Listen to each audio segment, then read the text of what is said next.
अस्सलाम वालेकुम, कैसे हैं आप सब लोग। मुझे उम्मीद है कि अपने अपने घरों में खैर खैरियत से ठीक ठाक होंगे, खुश होंगे। तो अल्लाह पाक आपको हमेशा खुश रखे। तो आज मैं बनाने वाली हूँ आइसक्रीम, जो कि बहुत ही फटाफट आप लोग बना सकते हैं। उसके लिए जो चीज़ें चाहिए वो थोड़े से बादाम, चीनी, दूध और हैं ब्रेड के स्लाइस। तो 1 किलो दूध के लिए 5 ब्रेड के स्लाइस काफ़ी होते हैं। तो 5 मैंने ले लिए ब्रेड के स्लाइस। अब इन 5 स्लाइस के किनारे जो हैं वो हम रिमूव कर देंगे। अगर आपको ये कलर अच्छा लगता है तो भले रिमूव ना करें, ये कोई इतना इशू नहीं है। तो कुछ लोग रिमूव कर देते हैं और कुछ लोग नहीं करते। तो किनारे उतारने के बाद ये जो ब्रेड के पीस हैं, इन्हें मैं छोटा छोटा करके हाथ से ही ब्लेंडर के जग में शामिल कर दूंगी। सारी जो ब्रेड है वो हम ब्लेंडर जग में डाल देंगे और इसमें डालना है हाफ़ ग्लास तकरीबन दूध, ताकि ये जो ब्रेड है अच्छी तरह से मिक्स हो जाए। और इसमें बादाम जो है वो भी ब्लेंडर में ही डाल देंगे, ताकि ब्लेंडर में बादाम और ब्रेड के पीस इकट्ठे ही जो हैं पीस लिए जाएंगे और दोबारा से टेंशन लेने की ज़रूरत नहीं है। अगर आपके पास बादाम हैं तो इसमें शामिल कर लें, नहीं हैं तो फिर स्किप कर दें। तो 1-2 मिनट ब्लेंडर जग को चलाएं, बहुत ज़्यादा इसको इकट्ठे ही नहीं चलाते, बल्कि जब भी ब्लेंडर जग में कोई काम करते हैं तो 1 मिनट चला के 30 सेकंड चला के इसको थोड़ा स्टेक दें, फिर दोबारा से इसको चला लें। इस तरह से जो चीज़ें होती हैं किचन की वो ख़राब नहीं होती। मैंने जब मायोनीज़ बनाई थी तब मेरा जग ख़राब हो गया था ये ब्लेंडर वाला, तो मैंने दोबारा से ये लिया। देखें अब ब्रेड और बादाम दूध अच्छी तरह से यकजान हो चुके हैं। अब हम आ जाते हैं इधर चूल्हे की तरफ। देगची एक ले ली साफ़ सुथरी। तो देगची में हम शामिल करेंगे चीनी। तो मैंने चीनी ली है आधा कप, आप चाहें तो थोड़ी इससे ज़्यादा भी ले सकते हैं, लेकिन हमारे लिए इतनी काफ़ी है। बहुत ज़्यादा मीठा हमें पसंद नहीं। तो इसको हमने करना है कैरमलाइज़। तो बिल्कुल स्लो फ्लेम पे इसको करेंगे, तकरीबन 5 से 6 मिनट या इससे थोड़ा टाइम लग सकता है। और ये चीनी जो है अच्छी तरह से कलर चेंज कर लेगी अपना। बस इसको हिलाते रहना है, चमचा चलाते रहना है, कहीं नहीं जाना, कहीं ये जल ना जाए। तो ये बहुत ही प्यारा कलर इसका गोल्डन सा निकल कर आ जाएगा। बस थोड़ा टाइम लगेगा और इस कलर से जो आइसक्रीम का कलर है वो बहुत ही मज़े का बन जाता है। ये देखिए चीनी जो है सारी की सारी मेल्ट हो चुकी है।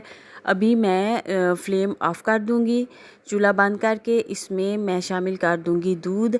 तो जब दूध इसमें शामिल करेंगे तब ये सारे का सारा एकदम से हार्ड हो जाएगा कैरमल। तो आपने टेंशन बिल्कुल नहीं लेनी। तो फ्लेम ऑफ करने के बाद दूध इसमें शामिल करें, ये बात आपने याद रखनी है। तो दूध 1 किलो था मेरे पास।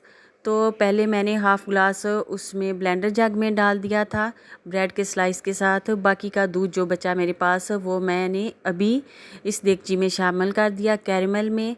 तो अभी मैं फ्लेम ऑन कर दूंगी, बिल्कुल लो फ्लेम पे। अभी थोड़ी देर मैं इसको पकाऊंगी तो कैरमल सारा जो है दूध के अंदर मेल्ट हो जाएगा।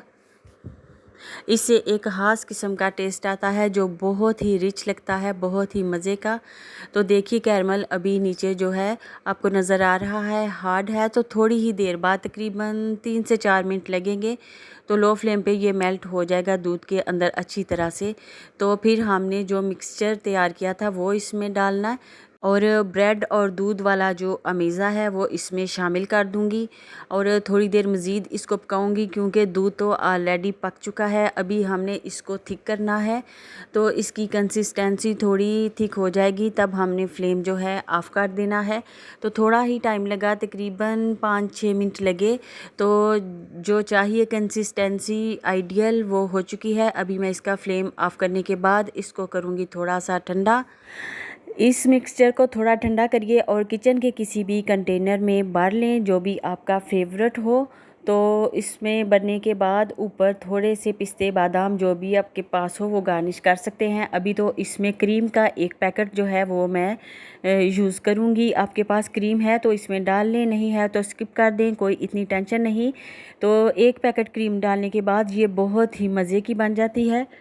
क्रीम डालने के बाद इसको 3 से 4 मिनट आप अच्छी तरह से मिक्स कर लें। तो या फिर स्पैचुलर हटा दें, बल्कि आप बीटर या विस्क की हेल्प से, तो इसका रिज़ल्ट जो है वो ज़्यादा अच्छा आएगा। तो मैं स्पैचुलर को साइड पे करती हूँ और विस्क ले लेती हूँ। तो उससे मैं इसको अच्छी तरह से मिक्स करूँगी 4 से 5 मिनट। तो अगर आपके पास बीटर है तो इस पॉइंट पे बीटर की हेल्प से आप इसको 3 से 4 मिनट लगेंगे, फ्लफ़ी सा कर लेंगे। तो बहुत ही ये जो सॉफ्ट है आइसक्रीम आपकी रेडी होगी। तो अभी मेरा काम हो गया है कंप्लीट। तो मैं इसको कवर करती हूँ। थोड़े से पिस्ते हैं मेरे पास, तो उन्हें बारीक चॉप करके मैं ऊपर डाल देती हूँ और इसे मैं अब फ्रीज़र में डाल दूँगी।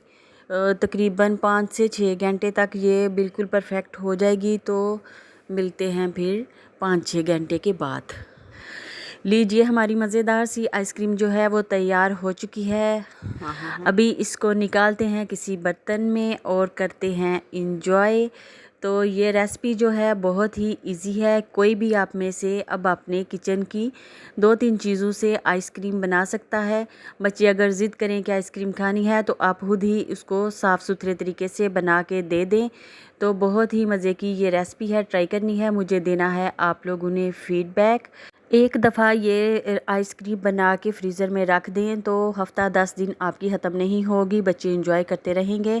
तो ऊपर से थोड़े से पिस्ते डाल दें, गार्निश करिए और टेक्सचर इसका चेक करें ज़रा, इसमें कोई भी आइस क्रिस्टल नहीं है। मुझे दीजिए इजाज़त, अल्लाह हाफ़िज़।